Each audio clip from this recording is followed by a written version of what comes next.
We've got company. Joining me now for our Thursday night panel is commentator Liz Storer and Sky News reporter Carolyn Marcus. Happy New Year to you, team. Thank you. Happy New Year to you, Chris. Good to have your company tonight as well. Anthony Albanese, I mentioned this to Lincoln a little bit earlier, is refining his policy agenda as we creep closer to a federal election this year. Today, he dropped a long-term policy to increase taxes on high-income earners. Carolyn, this Labor rebirth is so far away from, the warriors of the working class that we knew. What's Albo's strategy here? Is it to be a centre on just about everything that he can? I think his strategy is just to play it safe here until we get to the election. He knows the polls haven't been that great for Scott Morrison. All he needs to do now is just not trip up. So he's held this sort of rich tax idea back since 2015, and now we're to believe that suddenly he doesn't think that it's important or fundamental to his own sort of left-leaning ideals to tax the richest in our society. And I don't know that I quite buy it, but I think it's part of this whole liberal light. We're not too different from the coalition, but we're different enough that you should take a different route. And Liz, what Carolyn is saying, I think, makes a great deal of sense. But here is a bloke from the far left of the Labor Party. People have forgotten that, or have they? Yeah, look, this is a spectacular 180, no matter how much you spin it. But I always say, Chris, everything makes sense in an election year because everyone knows why they're saying what they're saying, why they're doing what they're doing. I'm old enough to remember when he spearheaded what was called the Buffett rule and insisted that this was something that needed to happen. And here he is now dropping it like a hot cake. There seems to be no other explanation than that this guy is shilling for votes. It's an election year and he wants the wealthy end of town on side. And then he goes back, Liz, to his favourite chestnut, which is, high-speed, fast-speed trains. Like, seriously, is that all he's got? It does appear that way.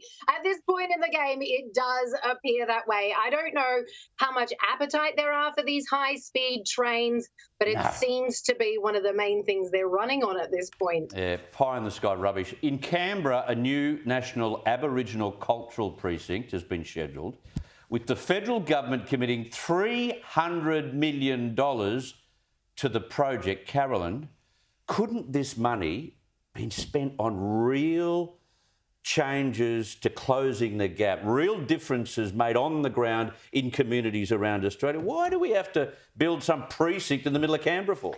Look, it is symbolic, Chris, but the irony here is that not everyone is even satisfied. It is something that the government's been talking about with Aboriginal leaders in Canberra for some time, but I note that there are still plenty of Aboriginal leaders out there who say they don't want this and they haven't been consulted, and they feel that it's just furthering dispossession and colonisation. And so, ironically, despite them throwing all this money at it, there are still people within that Indigenous community who feel that this is just going to promote further divisiveness. Yeah, so exactly. They can't even satisfy everyone that way. Yeah. Liz, it's such a symbol. It's nothing more. And I spoke to a mate of mine, an Indigenous mate of mine this afternoon about this, and he said, when will the white fella understand that we don't want any more symbols anymore, we don't want any more structures, we actually want something done on the ground to improve the lives of Aboriginal communities?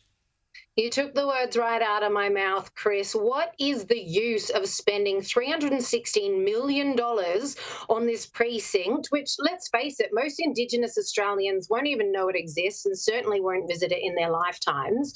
And I know firsthand, well, not firsthand, but I have great many friends and family in the Northern Territory and elsewhere in Australia who work with Indigenous Australians in the social work space. And when you are aware of the substance abuse, the incarceration rates, the sexual abuse, the physical abuse that's going on in these communities, you don't mean to tell me that $316 million could be better spent on genuinely improving the quality of life for many. You're not wrong. Like, seriously, Carolyn, you could put 5 or 6 staff in a troubled community with addiction, sexual assault occurring, and there are many of those communities, you could put those people in there tomorrow and make a dead set difference. But then you have to talk about some of those issues that are really being faced by Indigenous communities. And that is something that is very uncomfortable for governments, isn't it, Chris? Because once you start talking about high rates of child abuse and sexual violence and physical abuse and alcoholism and drug abuse, then people start, especially not so much within those communities, but within the cities and inner city folks start saying... Stop blaming. Exactly. Yeah. So it's easier to build a precinct. Yeah, well, it's easier to build a symbol. Now, North Korea has fired off its first missile for 2022, damaging peace efforts on the peninsula with the South, of course. Carolyn, can I ask you this first? We've taken our eyes, I think, in the last 12, 18 months off North Korea. Is that such a bad thing? Although, I've got to say, when I hear about them firing missiles into the air, I think about that little bloke and I think, this is the wrong kid to hold those toys. Yeah, well, no doubt about that. I mean, you're right. We maybe have taken our eyes off the ball there a little bit with good reason, because there's been other things happening around the region and other enemies in other countries in Asia to deal with. But it does show that he hasn't really changed in the past few years. And despite the optimism of talks with then President US Donald Trump, it seems that he doesn't have a real interest in diplomacy with South Korea and peace if he's firing missiles as soon as the clock hits midnight pretty much in 2022. Yeah, Liz, should we worry about North Korea, or are there bigger fish to be concerned about? There are bigger fish, but it doesn't mean we shouldn't worry about North Korea. These guys have a nuclear and ballistic missile arsenal, and they're very, very proud to show it off. I mean, this most recent display has nothing on the display that they put on last year in September, October, basically showcasing 7 key missile assets for us. These guys are eager to let the world know that they're armed to the teeth, armed and dangerous, and if you upset them, they're happy to push that button. But what really struck me about this story, Chris, was the fact that his firing it off in North Korea coincided with the very day that in South Korea they were celebrating the groundwork for the building of a train track that one day they hope will connect both North and South Korea. So on the one side, you've got South Korea still so hopeful and, trying to unite.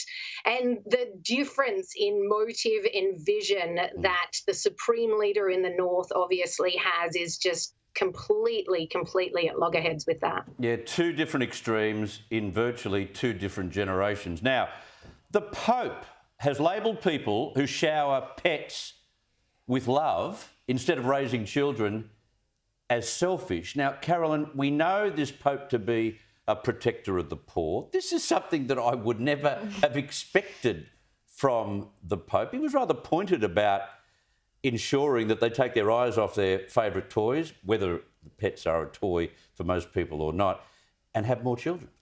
Well, look, it shouldn't be too surprising because it is a fundamental part of the Catholic faith to promote the idea of people having families and becoming parents, raising children. However, it has become a bit of a weird obsession for this particular Pope.